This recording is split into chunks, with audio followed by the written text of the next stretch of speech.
que és una universitat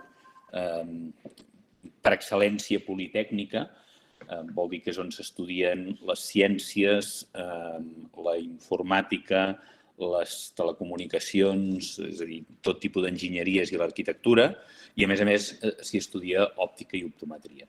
Som una mica l'excepció dins d'aquesta universitat perquè nosaltres som ciències de la salut, però la veritat és que estem a gust a l'entorn de la UPC i des de l'any 1977, que es va inaugurar la facultat, doncs ja hem format més de 4.000 titulats o titulades en òptica i optometria. Som al campus de Terrassa i som l'únic centre universitari de Catalunya que ofereix aquests estudis.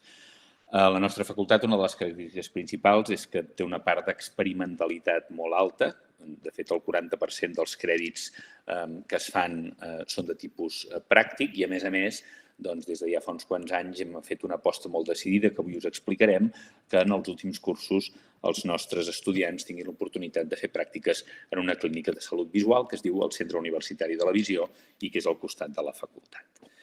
Què aprendreu si decidiu finalment estudiar amb nosaltres? Doncs hi ha dos vessants claríssimes. La primera cosa que cal és que un òptic optometrista entengui què és la llum, entengui com funciona i com aquesta interactua amb l'ull per arribar a provocar un estímul visual que s'acaba traduint amb la capacitat d'interpretar la informació que ens arriba a través del sistema de la visió i, per tant, el primer que es fa és estudiar l'òptica, que és una branca de la física dedicada a l'estudi de l'origen, la propagació i els efectes de la llum. Segurament ho sabeu perquè us ho han explicat ja abans, probablement tant a l'ESO com al batxillerat, en algun moment us han explicat que la llum és una ona electromagnètica. Les ones electromagnètiques, de fet, estan per tot arreu, ens envolten per tot arreu, però es caracteritzen per la longitud d'ona i aquesta longitud d'ona, com podeu veure en el quadre aquest que estem presentant aquí, va de longituds d'ona molt curtes, com de 10 a almenys 16 nanòmetres dels raigs gamma a ones de ràdio que són llarguíssimes i que poden arribar a tenir quilòmetres. La llum és una ona electromagnètica que ocupa una part molt estreta de tot aquest espectre de longituds d'ona i és el que en diem l'espectre visible. I seria el que va aproximadament dels 380 fins als 750 nanòmetres de longitud d'ona i la longitud d'ona en realitat descriu, és a dir, que només aquestes radiacions són capaces d'estimular les cèl·lules sensibles de la retina humana i, per tant, són les que ens donen la possibilitat de veure-hi. Les longituds d'ona que són curtes són les que tenen o estimulen els cons sensibles al blau i les longituds d'ona que són llargues estimulen els cons sensibles, com són les cèl·lules de la retina que són sensibles a la llum, de color vermell i, per tant, venen a representar aquest espectre visible que és el mateix que veiem quan veiem un arc de Sant Martí, que en realitat el que ha passat és que una gota d'aigua, degut a un fenomen que també estudiareu, que és el responsable d'una cosa que es coneix com l'aberració cromàtica, descomposa les diferents longituds d'ona de la llum i, per tant, aquests són els colors de l'arc de Sant Martí. Aquesta llum finalment interactua amb els ulls i passem a la segona paraula de la titulació, grau en òptica, la part més física, més d'entendre el comportament i les propietats de la llum, i l'optometria, que és quan aquest coneixement i d'altres, més relacionats amb l'àmbit de la fisiologia ocular, de l'anatomia, de la patologia, etc., els apliquem a tenir cura de la salut visual de la població. Per tant, l'optometria seria la ciència que es dedica a l'estudi i al tractament de problemes visuals amb mitjans no mèdics.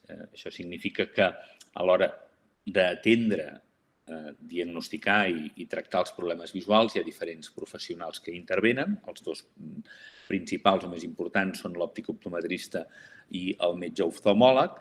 La diferència és que el metge oftalmòleg fa servir mitjans mèdics, això vol dir fàrmacs i cirurgia, i els òptics optometristes fem servir ulleres, fem servir lents de contacte, fem servir teràpia visual, fem servir ajudes de baixa visió o rehabilitació visual, com en el cas de la fotografia aquesta que tenim aquí a l'esquerra, i per tant, el que fem és treballar en col·laboració amb els altres professionals, en aquest cas el metge oftalmòleg, per entre tots donar la millor atenció visual possible a la població. coses que us poden semblar curioses i que anireu aprenent durant la realització d'aquests estudis. Una cosa que, per exemple, està centrant moltíssim la nostra atenció avui dia és la miopia. Probablement molts dels que estem avui aquí som miops. De fet, el 50% de la població universitària en aquests moments, en els països industrialitzats, pateix miopia. I, de fet, l'OMS considera ja la miopia com una pandèmia mundial. Per què? Doncs perquè els hàbits visuals de la població han canviat molt ràpidament durant els últims anys. Quan parlem d'últims anys, distingiríem dues fases. La fase d'industrialització, que va portar a l'educació obligatòria, de manera que tots els nens i nenes passen hores davant d'un llibre a l'aula, a partir d'un cert moment de la història, i la segona fase, que és més recent, que és la digitalització de la societat. Quan aquests nens i nenes, a més, quan surten de l'escola, on potser ja estan mirant pantalles, doncs segueixen mirant pantalles perquè juguen a la Play, perquè miren el mòbil, perquè miren la tablet o perquè miren la televisió. Això ha portat un canvi de necessitats visuals que fa que la majoria de la població, o una part molt important de la població, si a més hi ha una predisposició genètica, s'acabi tornant miop. Què és un ull miop? És un ull que és una mica més llarg del compte. Per exemple, un ull que sigui aproximadament només 1 mil·límetre més llarg del compte, és a dir, que ha crescut una mica més del que li tocaria, pateix una miopia de 2 dioptries i mitja. La retina té milions de cèl·lules receptores de llum, aquesta és l'altra cosa que aprendreu també fisiologia general i fisiologia ocular, i per tant estudiarem com funciona la retina, que és la capa sensible, aquella que és capaç de transformar la llum, per tant un estímul lluminós en un estímul nerviós que després anirà fins al cervell. Doncs tenim milions de cèl·lules receptores amb característiques diferenciades que són les que ens permeten una bona visió diürna i una bona visió nocturna, o una visió nocturna, és a dir, amb poca il·luminació raonable. I finalment, per posar un altre exemple, doncs segurament potser tampoc no sabeu que hi ha molts estudiants que tenen problemes en la seva escolarització perquè resulta que tenen problemes visuals o disfuncions visuals i no ho saben, i aquestes disfuncions o dificultats un òptic optometrista les pot detectar, les pot diagnosticar i finalment els hi pot donar de vegades un tractament adequat. Per tant, el que fa l'optometrista és detectar problemes visuals que poden ser de diferents tipus. Problemes visuals, els que es coneixen com a refractius, són en general els que compensem amb ulleres o amb lents de contacte, miopia, hipermetropia i astigmatisme. Tenir una imatge perfectament enfocada, veure-hi nítid de lluny, no és garantia de tenir una bona visió. A part d'això, cal tenir una bona coordinació entre els dos ulls. El cas més evident d'un problema de coordinació dels dos ulls és l'estrabisme, que són aquestes persones que amb un ull et miren i amb l'altre no, però hi ha altres casos més subtils de problemes de visió binocular que l'optometrista també pot detectar i pot tractar. I després tenim també el que coneixem col·loquialment com a ull gandul, que són aquestes persones que amb un ull hi veuen bé i amb l'altre, tot i portar ulleres, no aconsegueixen una bona visió i sovint s'han de tapar un ull durant una temporada. És una tècnica que s'ha fet durant la història, que potser actualment no és la més moderna, però que encara potser vosaltres heu vist en algun cas que s'aplica. Després tenim problemes, com us deia, d'aprenentatge que tenen una component d'un problema visual i que per abordar-los correctament primer cal solucionar el problema visual. Poden haver-hi alteracions de visió del color. Aquí, si no teniu problemes de visió del color, tots hauríeu de veure un número 6. Hi ha gent que té problemes de visió del color i aquest 6 no el veuen. És un problema que afecta sobretot el sexe masculí, aproximadament un percentatge al voltant de 5% dels nois o dels homes tenen dificultats de visió del color i, en canvi, un percentatge mínim, quasi bé inexistent, de les noies tenen aquest tipus de problemes. L'òptic optometrista també treballa detectant aquests problemes. I, finalment, un problema que afecta el 100% de la població a partir d'una determinada edat, que a partir dels 45-50 anys, apareix el que es coneix de forma col·loquial com a vista cansada, de forma tècnica com a presbícia, que és aquesta dificultat per veure-hi de prop.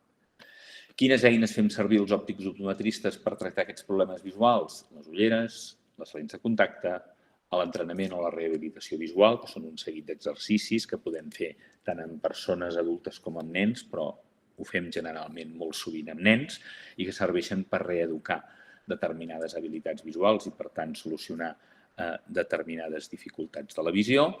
Ajudes per a la baixa visió o rehabilitació visual, que és una sèrie de elements que ajuden a persones que presenten una patologia ocular que ja ha esgotat tot el recorregut pel que fa a tractaments mèdics, però que fa que aquella persona presenti una discapacitat visual que li impedeix, si no és a base d'una rehabilitació o d'unes ajudes especials, lupes, telescopis o ajudes electròniques, doncs no poden fer una vida autònoma normal.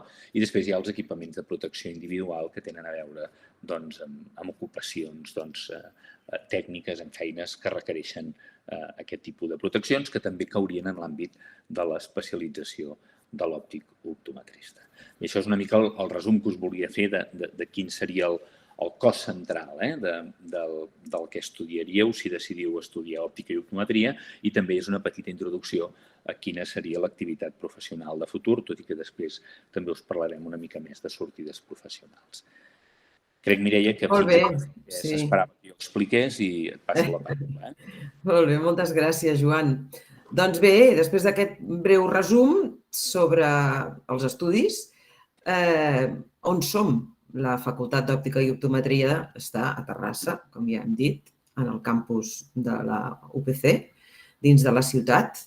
Per arribar-hi, depenent d'on vingueu, esclar, des de Barcelona, doncs, són uns 35 minuts per la C58, uns 20 o 25 minuts des de Barcelona per la C16, pagant peatges, això sí, de moment. I amb tren estem ben servits perquè tenim tant la parada dels ferrocarrils de la Generalitat de Catalunya de Vallparadís com la d'Estació del Nord, i també la parada de la Renfe, també la parada de l'Estació del Nord. Doncs bé, com podeu veure amb aquests mapes, com podeu veure aquí a l'esquerra, a baix, doncs aquí tenim un petit mapa on està situat el Centre Universitari de la Visió, en blau, i la Facultat d'Òptica i Optometria, CUP, FOT, no sé si ho podeu veure, i després a la dreta teniu una fotografia del que són aquests dos edificis, que m'interessaria que us n'adonéssiu que aquest edifici gran que veieu aquí és la facultat, però que a la part de la dreta, per darrere, hi ha un altre edifici que no es veu tan bé, però que després us l'ensenyarem, que aquesta és la nostra clínica, el Centre Universitari de la Visió, que està a tocar de la facultat. Passa'm la següent, sisplau, Joan. I bé, doncs també explicar-vos una miqueta què és el que tenim en el campus de Terrassa. Som a 2 minuts del centre del campus de Terrassa, a 5 minuts del centre del campus de Terrassa. Estem en un barri tranquil de la ciutat de Terrassa, amb pisos d'estudiants, on hi ha residències, hi ha el servei d'esports, hi ha la biblioteca. Bé, el servei d'esports disposa d'un petit gimnàs i ofereix activitats dirigides, i també hi ha una pista poliesportiva dins d'on està l'ETSEIAT, que és l'Escola d'Enginyeria Tècnica Superior d'Aeronàutica. I, evidentment, hi ha tota una sèrie d'activitats que podeu practicar d'esports. També tenim la coral, la colla castellera del campus, els bergants, en fi, hi ha una sèrie de cosetes que podeu entrar en aquests links de les webs i podeu veure una miqueta més el que hi ha. La següent, sisplau. I, aquests estudis que us oferim, doncs nosaltres tenim el grau en òptica i optometria, que és el motiu que esteu aquí per escoltar de què va aquests estudis, però que també sapigueu que també impartim el màster universitari en optometria i ciències de la visió, que permet accedir als estudis de doctorat, i així mateix també es regula el que s'organitza la formació per professionals, formació continuada, perquè nosaltres som un centre que estem molt ben relacionats amb l'entorn professional, com explicarem una miqueta més endavant, i tenim la sort de gaudir d'un patronat que, a part del Col·legi d'Òptics Optometristes de Catalunya, també inclou una sèrie d'empreses del sector, fundacions del sector, en fi, tal com dic, molt ben relacionats amb l'entorn del sector. I ara em sembla que ja pots passar la següent, Joan. que de seguida dono la paraula a la cap d'estudis de grau, la Núria Vila. Ho faré jo, Mireia. Ho faràs tu, d'acord, doncs endavant. Val. Bé, us volíem comentar una miqueta quina és l'estructura que tindrà el pla d'estudis que cursareu. Es tracta d'un pla d'estudis que estem implementant des de fa un parell de cursos. És un pla d'estudis revisat i que l'hem revisat seguint les directrius del European Diploma in Optometry. La formació en òptica i optometria a Europa és bastant diversa en els diferents països que la composen i aquest European Diploma in Optometry és una iniciativa que va sorgir ara ja fa uns quants anys que el que pretén és homogeneïtzar o tendir a que es vagi fent més homogènia aquesta formació en els diferents països europeus perquè a la llarga es produeixi una lliure circulació de titulats en els diferents països de la Unió Europea. Nosaltres, en principi, estem en procés d'acreditació de la facultat perquè quan els que comenceu a estudiar el curs que ve, quan acabeu els vostres estudis, a banda de rebre el grau de l'estat espanyol, rebeu aquest European Diploma in Optometry.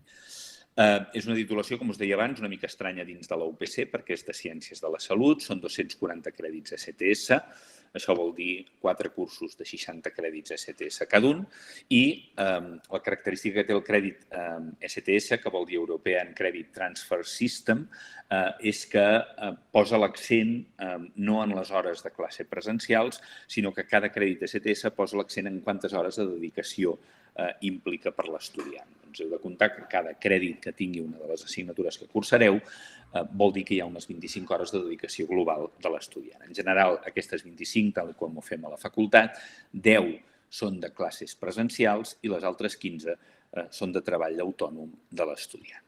La distribució en crèdits de tot aquest pla d'estudis són 66 que es consideren matèries bàsiques. Això vol dir que, com veureu en el pla d'estudis, estudieu matemàtiques, física, química, però tot ja encarat a l'òptica i l'optometria. Després teniu 132 crèdits de matèries obligatòries, 18 que són optatives, que podreu triar entre diverses assignatures, 18 que són unes pràctiques externes que anireu a fer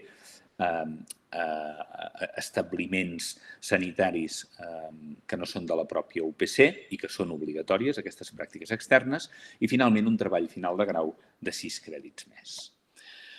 Com es distribueixen aquestes diferents àmbits de matèries en assignatures? Doncs les assignatures a la UPC són de tipus quadrimestral i tenim 2 quadrimestres, un quadrimestre que en diem de tardor, que va des de mitjans de setembre fins a finals de gener, aproximadament, i un altre que en diem de primavera, que va des de febrer fins a juny, aproximadament. D'acord? Llavors, en el primer curs, el quadrimestre de tardor seria aquest que estic assenyalant aquí, es composaria de 5 assignatures de 6 crèdits cada una d'elles, on tenim anatomia i histologia del cap, física, matemàtiques per a l'òptica i l'optometria, òptica geomètrica i química per a les ciències de la visió. És a dir, tenim 3 matèries bàsiques que alguns de vosaltres heu fet a batxillerat, que són física, matemàtiques i química, però totes elles ja encarades a la seva aplicació o contextualitzades en l'àmbit de l'òptica i l'optometria. Tenim una assignatura d'anatomia i histologia del cap que ja ens va centrant a la part del cos humà o el coneixement anatòmic de la part del cos humà que tindrà a veure amb la visió, i després tenim ja la primera assignatura específicament d'òptica, que seria l'òptica geomètrica. Al segon quadrimestre continuem amb l'anatomia, però ara ja ens centrem en el sistema visual. Fem una òptica física, fem una òptica visual i fem una fotometria i instruments òptics. Aquestes 3 assignatures són clarament enfocades a entendre el comportament, les característiques i les propietats de la llum i a enfocant-les, en el cas de l'òptica visual, en el cas d'entendre l'ull com a sistema òptic. I després tenim una assignatura que és una continuació de la química, que se'n diu materials òptics, que el que fa és centrar-nos en coneixements de química en l'àrea de la seva aplicació en l'òptica i l'optometria.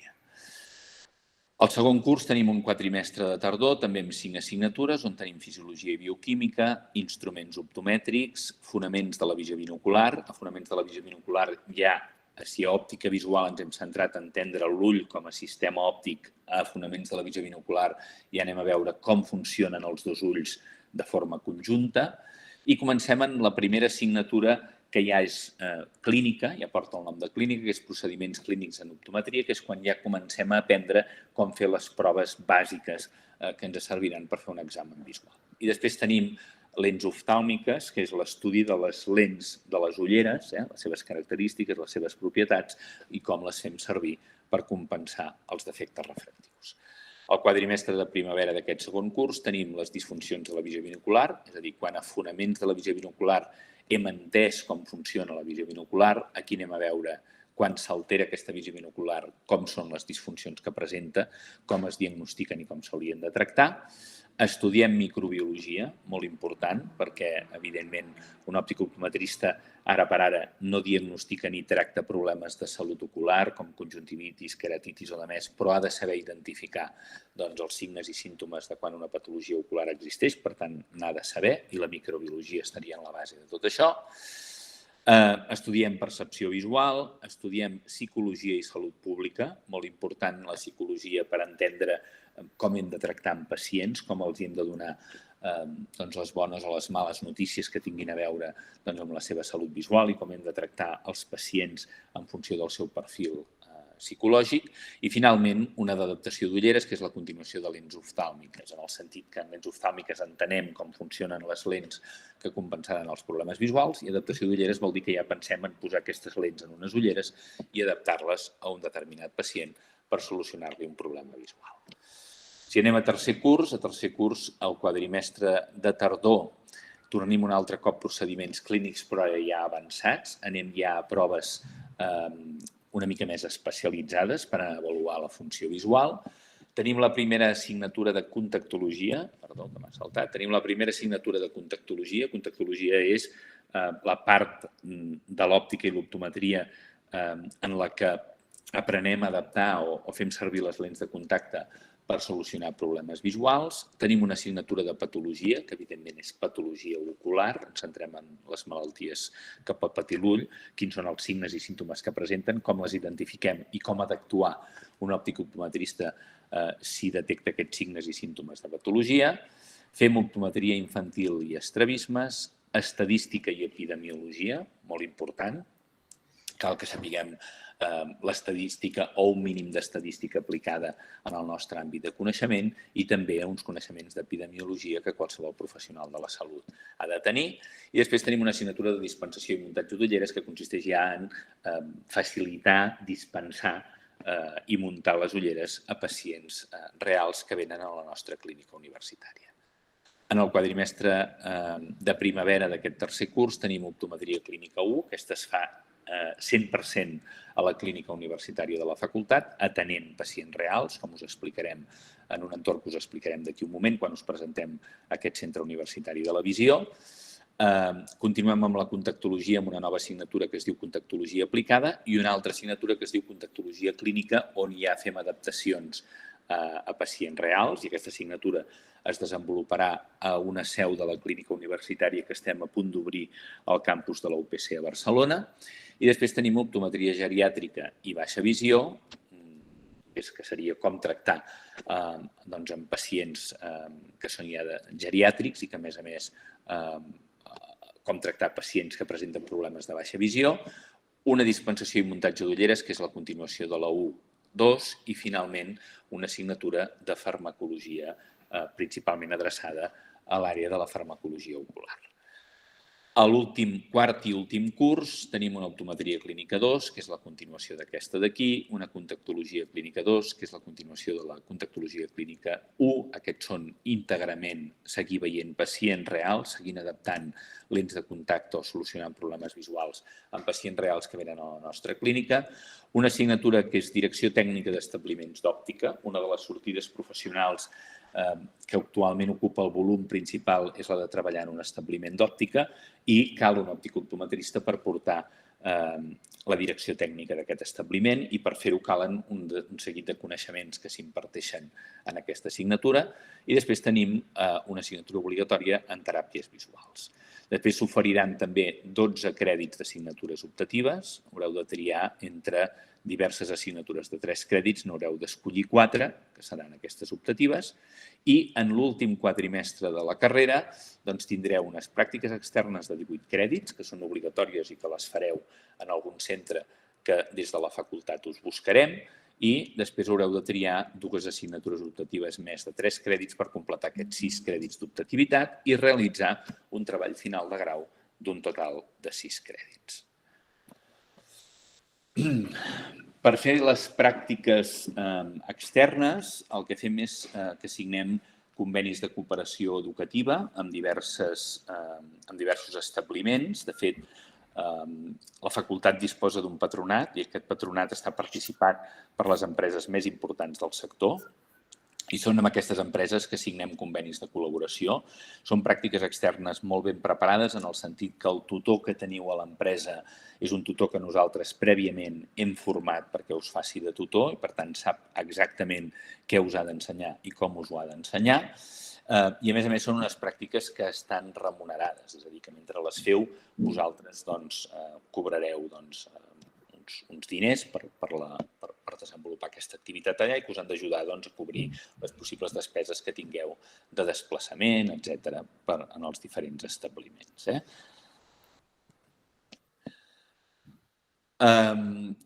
De tot aquell treball autònom, recordeu que hem dit que cada crèdit ECTS són 25 hores de treball de l'estudiant, que 10 solen ser en forma de classes presencials a la facultat i 15 són en forma de treball autònom. Aquest treball autònom s'organitza a través de l'Atenea. L'Atenea és una plataforma de Moodle que segurament és similar al que vosaltres ja heu utilitzat en l'educació secundària. De fet, la base en la que se suporta és la mateixa i és la plataforma a la qual vosaltres accedireu amb el vostre número d'usuari, la vostra contrasenya, i quan la tingueu donada d'alta us apareixeran en forma de caixetes, aquestes caixetes que veieu aquí, aquelles assignatures de les quals vosaltres esteu matriculats. Llavors, desplegant cada una d'aquestes caixetes, anireu veient els diferents temes que els professors us van penjant i allà normalment els professors us hi pengen les presentacions que fan a classe, alguns qüestionaris, activitats, alguns vídeos per visualitzar pel vostre compte i de vegades també és a través d'aquesta plataforma que vosaltres haureu de fer les entregues dels treballs que els vostres professors us proposen. D'acord? D'on ens venen els estudiants de la facultat? Els estudiants de la facultat, si mirem, per exemple, els que ens van entrar en el curs actual, el curs 21-22, el 74%, és a dir, gairebé el 75%, van venir de les proves d'accés a la universitat, de les PAU. Un percentatge no despreciable, concretament gairebé un 24%, venen d'uns cicles formatius de grau superior. Sabeu que hi ha un cicle formatiu de grau superior d'òptica d'ulleres i sempre tenim un nombre no despreciable d'estudiants que ens arriben per aquesta via. I després n'hi ha d'altres vies, com per exemple majors de 40 anys, que sovint en tenim algun, etc. La nota de tall d'aquest curs va ser de 8,15. Segurament esteu al cas que totes les notes de tall els últims 2 cursos han pujat d'una manera bastant important o bastant significativa. Nosaltres també. Tradicionalment teníem una nota de tall més baixa, però aquest últim curs va ser de 8,15 i el nombre de places que ofertem és de 90. Bé, crec que fins aquí és on em tocava... Moltes gràcies, Joan. Sí. Doncs bé, i quan hagueu acabat aquests estudis, quines tasques, quines sortides professionals teniu? Doncs, evidentment, tal com us explicava en Joan, podeu fer tasques relacionades amb l'optometria, amb la contactologia en establiments d'òptica.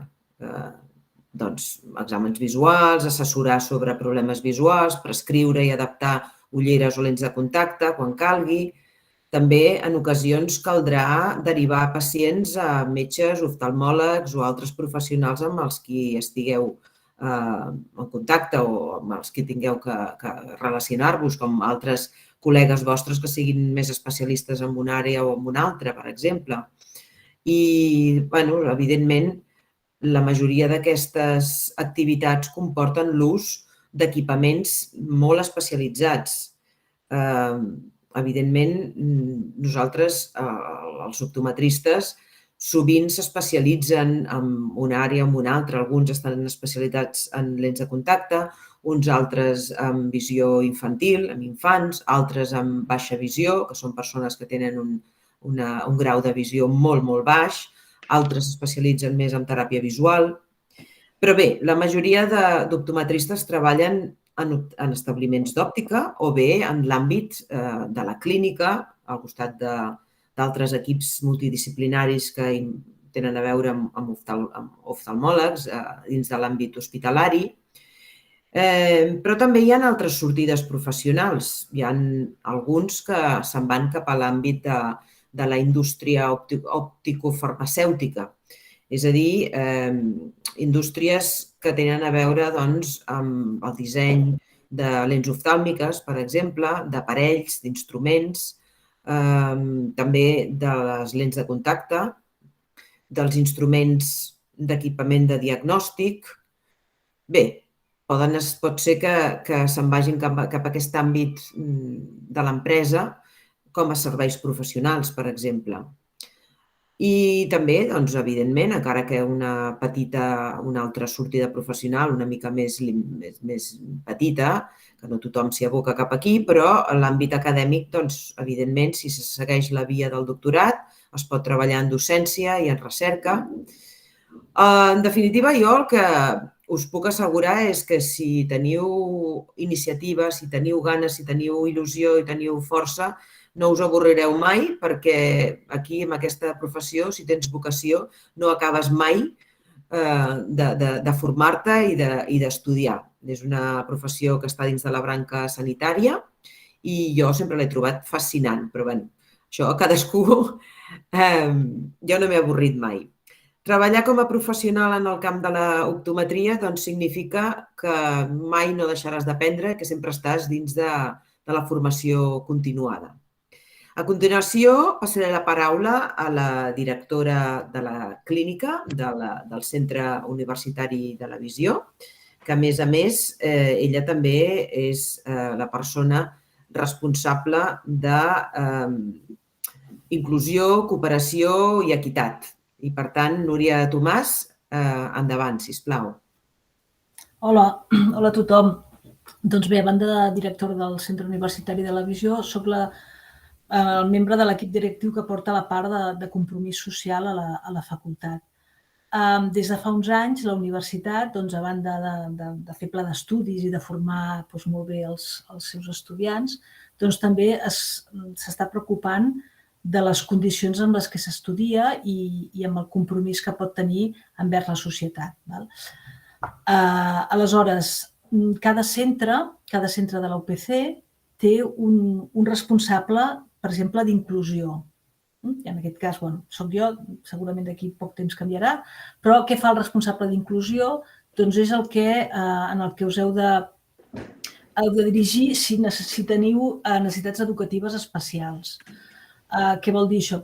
Casos de TDAH, de trastorns de l'espectre autista, de comportament alimentari, malalties de llarga durada, qualsevol cosa que us pugui estar passant que no us permet seguir un ritme normal, no normal, el ritme habitual dels estudis i es necessita algun tipus d'adaptació. Les adaptacions poden ser de molts tipus, des de més estona als exàmens, no tenir en compte, les faltes d'ortografia, tenir alguns horaris una mica més ajustats, etc. Evidentment, qualsevol cosa d'aquestes ha d'estar certificada per un informe mèdic i a partir d'aquí un forma part del pla d'inclusió i es pacta amb l'estudiant i el cap d'estudis i els professors les adaptacions que facin falta. No hi ha una cosa general perquè cada cas és absolutament diferent, però que us sapigueu que des del primer dia,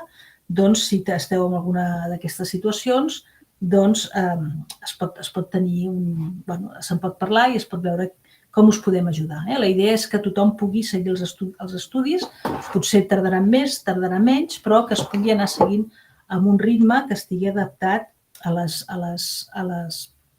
condicions de cada estudiant.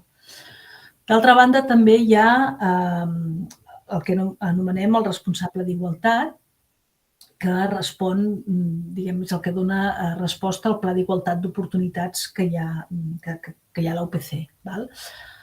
Hi ha un protocol de prevenció i sobretot d'actuació en casos que hi pugui haver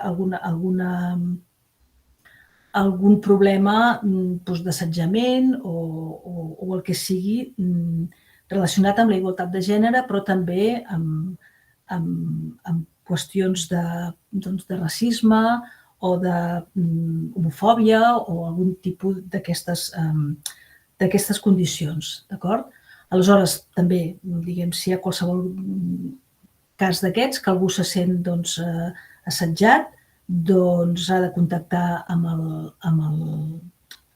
el responsable d'igualtat, s'aplica aquest protocol i s'intenta resoldre el problema. Afortunadament, en aquest sentit, hem hagut d'actuar poques vegades, però el protocol hi és i sapigueu que les coses s'han de parlar i s'han de denunciar. Després també hi ha el pla d'equitat, que tot just es començarà a aplicar el curs que ve i té com a objectiu donar un suport als estudiants de grau durant tot el període de formació, en el sentit que si algú té problemes econòmics o té més dificultats econòmiques, doncs a banda de les beques que hi ha del Ministeri de la Generalitat, doncs la UPC també està aplicant un pla per poder ajudar aquests estudiants a poder seguir, o sigui, que el factor econòmic no sigui un factor determinant per haver de deixar la carrera. Diguem que s'estan posant mesures perquè tothom pugui seguir els seus estudis. D'altra banda, també hi ha el pla de cooperació, que hi ha una sèrie d'entitats que col·laboren amb la universitat, que es fa tant cooperació internacional com cooperació a nivell nacional, diguem, amb entitats locals. Si passes a transparència, en aquest sentit, s'està creant, ara ja es fa, però de cara a l'any que ve estarà, diguem, més implantat, un pla de voluntariat, de manera que quan comenceu tindreu una sèrie d'activitats que podeu fer al llarg de la carrera i que podreu actuar de voluntaris. La idea és que es pugui escollir diferents accions i anar sumant crèdits al llarg de la carrera per finalment, es tenen uns crèdits reconeguts. Normalment la gent que fa voluntariat no és perquè se'ls reconegui els crèdits, sinó que es fa perquè tens ganes de col·laborar amb aquestes entitats, però a més, si es poden reconèixer aquests crèdits, millor que millor. D'acord? Si passes a la següent transparència, aquí us parlaré una miqueta del CUP. Com us ha dit en Joan, el CUP, el Centre Universitari de la Visió, és la clínica on els nostres estudiants fan les pràctiques amb pacients reals, estan sota el que se'n diu aprenentatge-servei, possiblement a l'institut heu fet alguna activitat d'aprenentatge-servei, doncs aquí és el que fem. La majoria de pacients que tenim, venen uns 2.000 pacients a l'any, més de 2.000, al voltant de 3.000 o més o menys, 2.000 dels quals ens els deriven als serveis socials. Són gent que, per la seva condició socioeconòmica, no es poden pagar unes ulleres, doncs ens els deriven aquí i els nostres estudiants els hi fan la revisió visual i gràcies a la col·laboració d'una sèrie d'empreses se'ls hi pot proporcionar unes ulleres. D'acord? De manera que estic sentint com un retorn. Mireia, potser tens hi ha alguna cosa, algun micro engegat. Ho estic mirant. Aleshores, això, que la majoria els nostres estudiants fan la revisió visual dels pacients, supervisats sempre per un professor, i finalment els hi trien unes ulleres, se'ls encarreguen uns vidres, els mateixos estudiants els hi munten i els entreguen. O sigui que fan tot el procés que farien també amb una òptica. D'acord? Aquest procés sempre és supervisat per un professor. I la idea és, a banda de que s'aprengui optometria, també volem formar professionals que estiguin compromesos amb l'entorn i de manera que siguin responsables socialment. Crec que no... Una mica el que el CUP en xifres, aquest programa d'acció social l'hem batejat com a Mirades Solidàries, ja fa uns quants anys que tira endavant, i perquè veieu una miqueta les xifres són les que apareixen aquí. 2.000 pacients l'any de serveis socials. Des que vam començar, evidentment, el primer any no en teníem 2.000, sinó que hem anat creixent i en 13 anys n'hem atès més de 20.000 pacients. Estan involucrats en tot això 125 estudiants i aproximadament 20 professors. La donació de les empreses no és despreciable, ens donen 130.000 euros a l'any de donacions en material, amb ulleres, lents i muntures. Hi ha quasi 30 empreses col·laboradores i tenim conveni amb 65 serveis socials i ajuntaments que ens deriven els pacients. I cobreix una població que, si miréssim el mapa de Catalunya, veuríem que abarca una extensió molt gran i l'extensió de les poblacions en les que donem servei seria d'1,5 milió de persones. Vull dir que hi ha moltes poblacions que, si no tenen la població que no es pot pagar unes ulleres, si el deriven al CUP, poden millorar la seva vida i la seva salut visual. I ara crec que aquí sí que ja hem acabat. Moltes gràcies, Núria. Doncs després de les explicacions que ens ha donat la directora del Centre Universitari de la Visió, com podeu veure, la clínica ens permet oferir als nostres estudiants una experiència increïble que necessitem en aquesta professió sanitària i, per tant, aquesta clínica li dona un valor afegit als estudis que impartim, ja no solament del grau, sinó també, perquè quan acaben el grau també es pot fer un màster, com ja hem comentat abans, doncs també, evidentment, la clínica juga un paper molt gran i molt interessant en aquest màster en optometria i ciències de la visió que també oferim i que dura un any i que dona accés al doctorat. Aquest màster, evidentment, permet ampliar les competències professionals i ajuda a l'especialització en diverses àrees i, naturalment, també n'estem molt orgullosos. Passem a parlar ara, a continuació, si passa, Joan, de la possibilitat de fer una mobilitat, fer una petita part dels estudis a l'estranger. Doncs, ja ho sabeu, ja heu sentit a parlar dels Erasmus, oi? I els estudiants, generalment a tercer curs, es plantegen una mobilitat, sovint a les diferents universitats europees, amb qui tenim un acord de col·laboració. Nosaltres, personalment, a la facultat, tenim acords amb Itàlia, tant amb Milà com amb Pàdova, a Finlàndia també, amb Helsinki i amb Oulu, també a Txèquia, a Alemanya també, a Portugal, també amb Dominyo i amb Beira i a Noruega també. Vull dir que hi ha diferents possibilitats. Abans també teníem col·laboracions, acords de col·laboració amb el Regne Unit. Després del Brexit encara estem mirant a veure com ho fem per tornar a recuperar aquella mobilitat. El cas, els estudiants demanen una beca Erasmus i fan normalment un quatrimestre o dos mitjançant un acord acadèmic previ que s'assigna entre nosaltres, el nostre pla d'estudis i el que aniran a fer allà on vagin, perquè això garanteix que quan tornen s'han convalidat una sèrie de crèdits que s'han pactat prèviament. Endavant, Joan, la següent. I bé, dit això, com podeu veure, tenim la sort d'oferir uns estudis que tenen futur, perquè hi ha una gran inserció laboral en aquests estudis, en aquesta titulació. Si busqueu les 10 carreres con mayor inserción laboral, això ja fa un parell d'anys que van publicar-ho, d'un informe que era Inserción laboral de los egresados universitarios del Ministerio de Universidades al novembre del 2019. Trobareu que el grau en òptica i optometria és la segona de més inserció laboral després de medicina.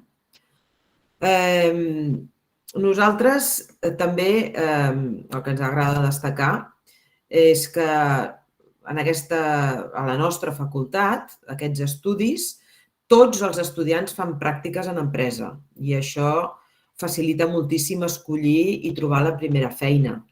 Després també m'agradaria destacar que a nivell de prestigi dels nostres estudis a la facultat, són uns estudis professionalitzadors que són top de la millor qualitat de tot l'Estat, de totes les facultats que imparteixen aquests estudis de grau d'òptica i optometria.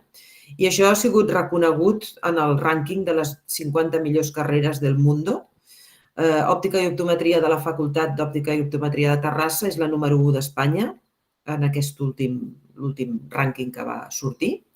I això jo crec que té molt a veure amb que oferim aquestes pràctiques acadèmiques externes en aquestes empreses i també que disposem de la clínica i també el repte que tenim, que em sembla que el degà ja ho ha comentat, de la futura acreditació dels nostres estudis al diploma europeu. I bé, evidentment, tot això s'acompanya, tal com ja us he comentat, d'un nivell de recerca en l'àmbit de l'òptica, on la UPC queda la primera d'Espanya segons el Best Global Universities Ranking del 2022.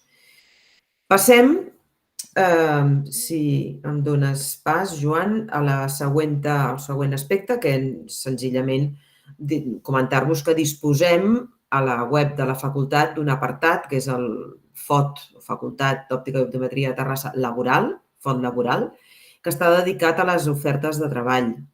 I en aquesta web, tant les empreses del patronat com qualsevol empresa pot publicar les seves ofertes de treball. I bé, la veritat és que això ajuda moltíssim a l'hora que trobin feina als nostres estudiants. Aquest patronat, tal com us comentava abans, és un pilar també molt important per al desenvolupament de la docència dels nostres estudiants. Seguim endavant. Aquí, senzillament, el que volia era posar-vos alguns enllaços, enllaços que hi ha a la web de la facultat també, però que, perquè els trobeu aquí com a mostres, podeu trobar mostres del calendari acadèmic actual, no encara del setembre, però l'actual, perquè tingueu una idea, una mostra, uns horaris també, i també teniu unes informacions aquí d'unes webs per trobar informació d'accés al canal Universitats i també informació de beques i preus de les carreres universitàries. I si seguim més endavant, ara, a continuació, volia presentar-vos a l'Helena Muñoz, que és la delegada dels estudiants, representant dels estudiants, perquè ens expliqui una miqueta què fan els estudiants quan estan a la facultat i quines activitats i quins problemes es troben. Després, si voleu, també, evidentment, li podreu fer alguna pregunta. Però ara així ens farà un petit resum. Helena, estàs per aquí? Sí, hola. Endavant, sisplau. Bona tarda a tots i a totes. Em dic Helena, estic fent tercer i soc la delegada de la facultat i us explicaré una miqueta la meva experiència personal en el grau i també com funciona la delegació.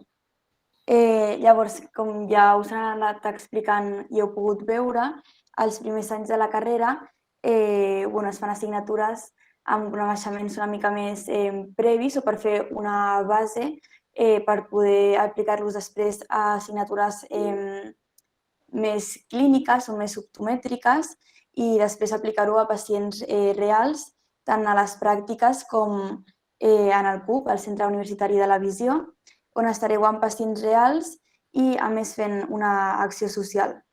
I després tenim també assignatures molt variades, amb moltes branques molt diferents i, com ha dit la Mireia, doncs, hi ha molt on investigar, on indagar. I, per exemple, en el meu cas, m'han agradat molt les assignatures més clíniques, on entràvem dins de gabinet amb pacients, també a les que tractem disfuncions visuals enfocades en nens, o altres més teòriques que potser no m'hauria imaginat que m'agradarien tant, com per exemple la farmacologia.